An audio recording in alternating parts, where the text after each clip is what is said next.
Mampundia Pillai was also accompanying some folk songs with the tape. Tape is again the single-handed frame drum in which he had to play in one hand. So by habitually playing, he was very comfortable playing things which were actually very difficult to play in two hands. He could play very easily in one hand. Seeing this particular talent, his guru instructed and ordered him to create an instrument which would suit classical music. And taking his guru's orders, Mampundia Pillai set out to make this instrument, and he found a jackwood size piece which is smaller in size, and used a lizard skin and put some jingles, and he created this instrument and practiced it, and he went and showed it to his guru Mariyappa Pillai.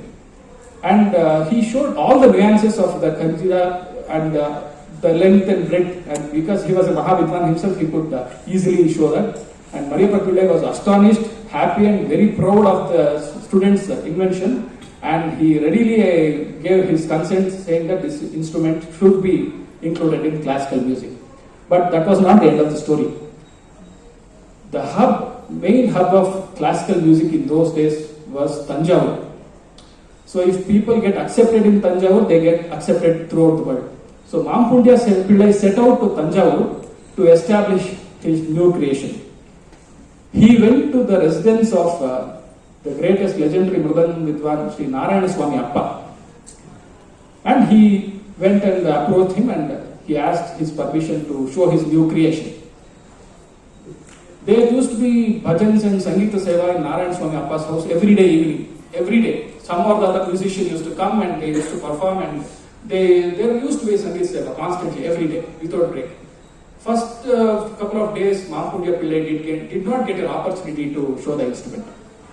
The third day, there was a bhajan organized in his house by Bhagavatas, and Narayana Swami Appa asked Mampundia Pillai to perform his instrument for a bhajan.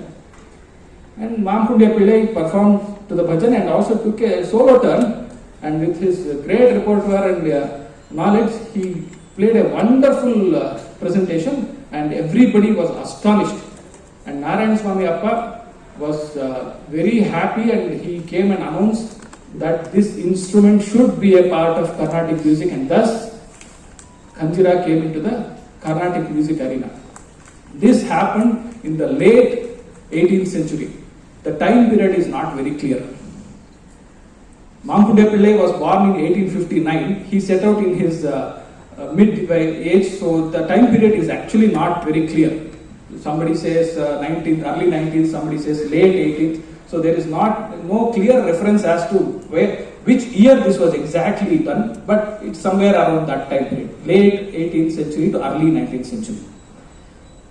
Then Mampundia Pillai, taking the consent, he went to other places of Tamil Nadu and established his instrument, and he made this instrument a very essential part of the Karnataka Shastriya Sangeeta Paddhati. And Mampundia Pillai in his last days took to sannyasa, and he assumed the name of Murugananda Swamigal, and he attained Samadhi on Jan 17, 1922. Some people say it is Jan 10, 1921. There is a conflict about that.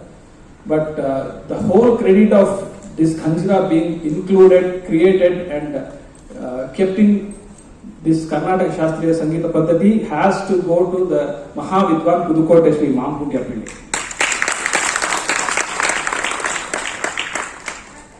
The pinnacle came when Mampundia Pillai's senior disciple, Sri Dakshinamurti Pillai, came into the picture.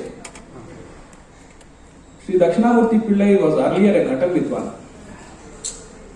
He then took to the Mridangam and Khanjara playing on the advice of Sri Narayana Swami Appa.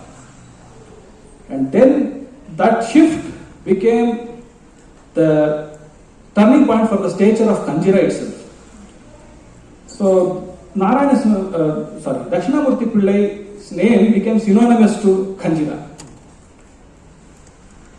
He had tremendous authority over Laya and mathematics, and he commanded so much respect that he used to sit in the position of the Mridangam, and the Mridangam, including Palgat Madiyar, used to sit next to him. That was the respect he commanded. And any mridangist for that matter. I am saying Balghat Maniyar specifically because the greatest mridangam artist was also sitting next to Dakshinamurthy Pillai. That was the stature and the command Sri Dakshinamurthy Pillai had. And in the later years, Balghat Maniyar insisted on sitting in the front, so Dakshinamurthy Pillai wholeheartedly blessed and gave that place. And since then, other mridangists also took courage and started sitting in that position. So basically, Dakshinamurthy Pillai was the one who gave the position. There are many pictorial references where Dakshinamurthy Pillai is sitting in the front and Balghat Maniyar is sitting in the second position. Even in the concert also, he used to start first and Mridangam used to start next. There are recordings also available. I am not playing any recordings because there is so much content I have to show. So I will be also demonstrating the growth and development. So I am not showing or playing any recordings. Please pardon me for that. But there are references. You can go and check. Many people saw Dakshinamurthy Pillai as an avatara for Khanjara. So he was an ardent devotee of Lord Muruga.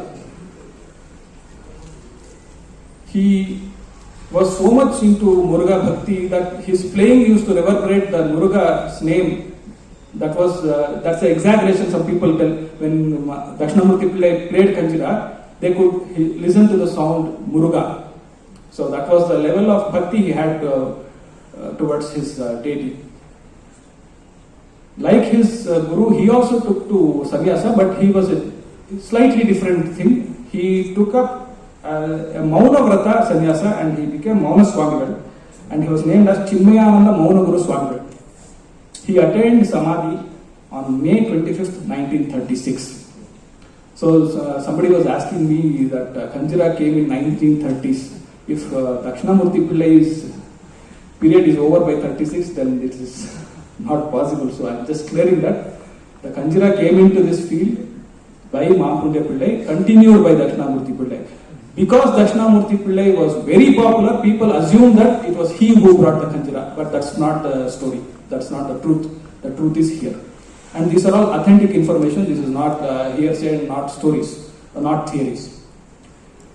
The next prominent name in Khanjara was, you might be surprised, Palani Subramanya Pillai. Many people didn't know about this. They don't know. They know only Palani Subramanya Pillai as a Mridangam Vidwan. But he was a very prominent Khanjara Vidwan, continuing the Pudukkottai tradition. Pudukkottai tradition is till date, it has produced the maximum number of Khanjara players. So Palani Subramanya Pillai was also one of them. And he set a new record also actually. He was the first left-handed Mridangam artist and probably the first left-handed Khanjara artist also. Because before him, there was no reference of any left-handed player, or there was no consideration for left-handed artists. Because Southpaw was considered to be not good and inauspicious and all those things. So Palani Subramanya Pillai's father, Muttaya Pillai, he was a disciple of Mahaprabhu Pillai. He neglected Subramanya Pillai and he didn't teach Mridangam for a long time. Palani Subramanya Pillai, he himself picked up the instrument and got some ideas and started practicing. In one of such sessions, Dakshinamurthy Pillai heard Palani's Mridangam and then he came to Muttaya Pillai and instructed him to teach Palani Subramanya Pillai. That's how the change happened, and we had a rare star, Palani Subramanya Pillai, coming in. And he was equally adept in Khanjara playing also. As we all know, Palani Subramanya Pillai's left Yada Topi Sokhya, Yada Sokhya is too much to even describe. We have no words and we don't have the knowledge or the experience to even describe those things. That was just out of world. He incorporated all those aspects into his Khanjara playing and made the Khanjara playing more suitable for following and Kruti playing, and presentation also was more melodic. He brought that aspect more into the Khanjara playing. And he himself was a very fast player in the Mridangam also. That also helped him to create some different phrases in Khanjara and play them on the Khanjara. So this is how the Khanjara came into picture at that stage where when Dakshinamurthy Pillai was not there and the Khanjara was slowly losing its position. So Palani Subramanian Pillai equally brought the status up and brought the instrument the necessary respect.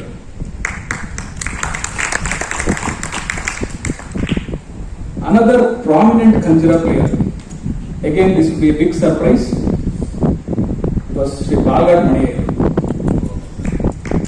Sri Balgat Maniyar never played concerts on Khanjara, but he has played number of practice sessions in Khanjara because he had a great respect for Dakshinamurti Pillai. He used to, even in his last days, Balgat Maniyar, in his last days he was kind of subconsciously very much affected, and he used to always remember Chambai Vaidyanath Bhavatar and Dakshinamurti Pillai. This was told to me by his own son. Sri Rajamani sir told me this. So he had so much memories of Dakshinamurti Pillai. Out of respect also he started playing Khanjara, but he played only in practice sessions, not in concerts. But he played with Palani Subramanian Pillai on the Khanjara for many concerts. He insisted on Palani Subramanian Pillai's Khanjara for his concerts. And he made sure that Palani Subramanian Pillai would get the same respect, same treatment and the same payment. The last one is most important. And he used to sit, Maniyar used to sit here and Palani used to sit there. The violinist used to come here. Some people are saying that position is now created by someone that was created long back. So, Balgat Maniyar, and there are pictorial representations where Maniyar is sitting here and Palani Subramanian is sitting here. They have played number of concerts like that. So, these are the main aspects of the growth and development of Khanjara, and there are many prominent Vidwans who played Khanjara after that period. I'm mentioning some of the senior names. I'll start from Tamil Nadu because it's a Pudukkottai tradition. I'm starting from there. Sri Palani Muttaya Pillai also played Khanjara. Sri Setur Jamindar, Madras Sri Venu Naikar, Pudukkottai Sri Dakshinamurti Achari, Pudukkottai Sri Swaminatha Pillai. He is a son and disciple of Dakshinamurti Pillai. Chittur Sri Radhakrishna Iyer, who was a contemporary of Mampundya Pillai. Devakote Sri Sundaraj Iyengar, Sri Parthasarathi Naidu from Madras, Madurai Krishna Iyengar, Sri Kandanuru Bangaru Iyer, Udumalai Sri Marimutha Pillai, Sri Mayamaran Somu, late Sri V. Nagarajan, Sri Shyamsundar, and we have our own Tiruchi Taimanan sir. He is still alive. He is in Tiruchi. He is also a disciple of Sri Dakshinamurti Achari. So he is also playing Khanjara. He is still alive. And from Karnataka, we had Sri Venkatesh Devar. He was in Mysore Palace as Asthana Vidwan, and many of them know about Venkatesh Devar. I fortunately have a Khanjara played by him also. I have that as a blessing. He is the father of Sri Vayapuri Deva. Many of the seniors would know Vayapuri Deva. So, and there was one Mr. Sri Nanjappa and Sri Sosale Ramdas, whose disciple was Sri Sosale Sheshgiridas. So, they are all, and our own Sangeet Kalaratna Sri H.P. Ramacharya sir, who held the flag of Khanjara high and made a lot of name for himself, and he did a lot of good work. And we had Sri V.K. Chandramoli, we have Sri B.N. Chandramoli. Recently we lost Sri Krishna Rao. He was known as Bata Krishna Rao for old timers. And we also lost Sri A.V. Kashinath. They are all prominent Khanjara players. I might have left out some names, please pardon me, but these are the prominent names who played Khanjara for a long time, and they are all senior artists. So, and in Andhra Pradesh there was Potturi Veeraraghavaya, who was the main disciple of Sri Mampundya Pillai, and Mantane Veeranna, Guntapalli Guruvaya, Alugolu Satyanarayana, and Guntapalli Krishnamurti are some of the older names. They are all like senior artists who played Khanjara. Kerala had unfortunately no big share in Khanjara players. I got one or two names, Sri Sertale Gangadhar Pillai and Khanjara Poti. Those are the only two names I got. There is one senior Vidwan, Sri Shantaram sir, who is playing Khanjara right now. And these are all artists who followed certain traditions and followed a certain methodology of Khanjara playing and brought it to one level. But the true change in Khanjara, its techniques, its playing and its stature and its position was brought by the Avatara Purusha Khanjara wizard, Sri Harishankar. It was Sri Harishankar who brought the instrument in a totally different foray, and he created Khanjara playing to such a level, took it to such great heights that people started noticing the Khanjara individually and worldwide. It's not just a phenomenon happening in one city, it was worldwide. People used to talk about him. I still recall many drummers, Western drummers, coming to me and talking to me because they, after knowing that I am Sri Harishankar's disciple, and they used to follow him. So that was the kind of a marked impression he left on the Khanjara playing. Sri Harishankar was the son and disciple of Sri T.T. Govindarao. Sri T.T. Govindarao was the disciple of Sri Pudukkottai Ramaya Pillai. Ramaya Pillai was the disciple of Pudukkottai Mampundya Pillai. So this brings the direct reference connection to the lineage of the Pudukkottai Sampradaya to Sri Harishankar sir. Harishankar sir initially learned a little ghatam. I don't know from whom, just a little, but then shifted to Khanjara. Khanjara from his father, and he learned Mridanga from legendary Ramanathapuram C.S. Gurubhupati sir. And there is a point here I have to mention very specifically. You all know Harishankar sir is a right-handed Khanjara player, but he was a left-handed Mridangam player. He used to play the Mridangam in the left hand and the Khanjara in the right hand. So what we can see that previously all the Khanjara players were all single-handed players who were using the techniques of the Mridangam and adapting some of the techniques there. But Harishankar sir showed clearly that there is absolutely no necessity to mix them, and you can separately learn Khanjara and you can achieve goals to a highest level. And he showed that he was equally adept in Mridangam playing. It's not just like an ordinary thing. He was too good in Mridangam also. He didn't play many concerts. He didn't play any concerts at all, but he was a very high caliber Mridangam player also.